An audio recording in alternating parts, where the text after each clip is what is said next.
marathon. I wanted to update you on that as well. No, I did not finish the marathon! Oh no! Oh no, no, what am I going to do?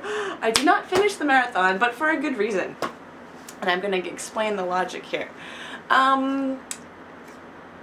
First of all, let me say that for the amount of people that run that race, it was so well organized. I was very impressed. Something like 30,000 people run in that race. Everything ran so smoothly. That is one of the most, wow, just impressive things I've seen for the amount of people and the way they managed them. I was very impressed, and I would like to participate in the Tokyo Marathon again, definitely. However, I did not finish the race. I ran 27 kilometers of the 42.186 kilometers because my hamstring really started to hurt. Felt like it was ripping apart in the middle, like ripping. So actually I was going for a personal best. I ran 20K in 2 hours and 2 minutes. Which is, I think, a personal best for me, which would have meant that I probably would have finished the marathon in about a 4:20, 4:30 range in there, maybe. Actually the last of the two 10-kilometer segments, the second 10-kilometer segment I ran much faster than the first 10-kilometer segment, which usually kind of happens because the first part of it you're kind of dodging people and stuff like that. But anyways, as I came off the 20K, which is you going around through Shinagawa and out that way, I noticed that my leg was starting to hurt more and more. By 19 kilometers it was kind of hurting. I was like, oh, I'll just ignore it, I can ignore it, get past the pain sort of thing. And my 20K was really good. And the thing is that the first part of the race, first 20 kilometers, it was really sunny and warm, and so I think my muscle felt better when there was warmth there, and I was running. And after that, around Kkajapan, when you turn and you go down, and there are all these buildings lined up and they hide the sun, and they acted also as like a wind tunnel. So it was cold and the wind was blowing, and I think my muscle was like, oh, where did the sun go? I need the sun. So my muscle really started to hurt after the 20K mark. I stopped at the 25-kilometer aid station, and I asked them to look at my leg, and they're like, "Oh, here, we'll spray some Salampus on it," and it's like some muscle relaxant spray. The thing is, they're afraid to look at, like, oh no, don't look at my body or anything. They tried to spray the Salampus through my running pants. I'm like, it's not gonna work, it has to touch the skin! The skin! They're like, no, no, no, no, heaven forbid you should look at any skin. I didn't care by that point, it's 25 kilometers, I don't care what you see! So anyways, they tried to spray it through the running pants. Of course it didn't work. Then they wrapped up my leg to immobilize the muscle, which would have worked if they'd wrapped it tight enough. Didn't wrap it tight enough, so actually I ran another 1 kilometer after that, and I felt, well, it hurts, and I feel like more of it's ripping than not.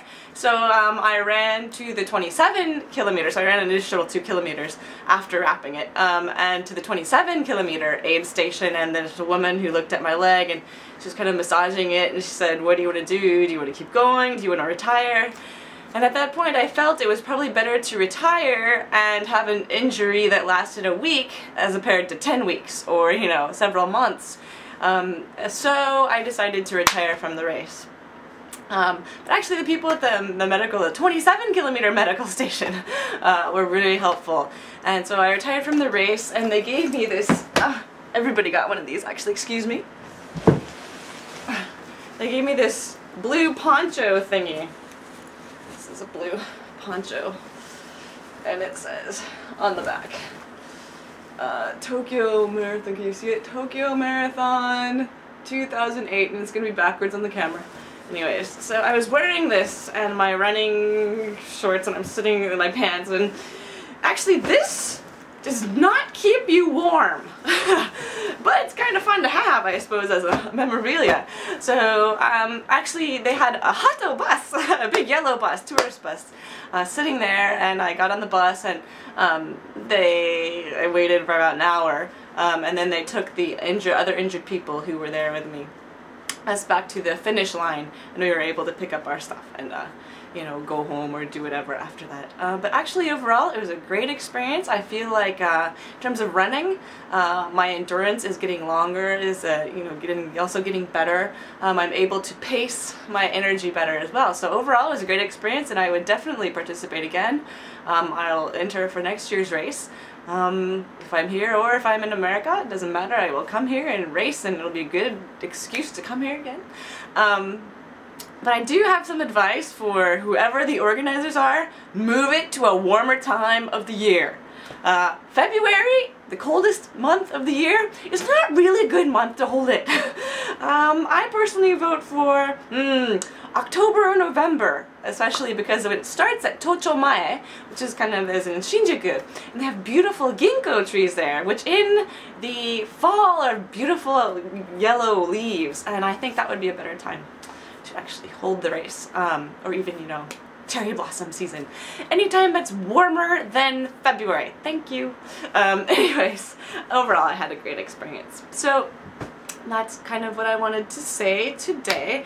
So, you know, both sides, it's pretty positive actually. So I'm still here for a while, and also I had a great experience at the Tokyo Marathon. So that's all I have right now, and hope that you guys are all doing well. Talk to you later. Bye bye. I feel sorrow for the fear and everything it brings. Wonder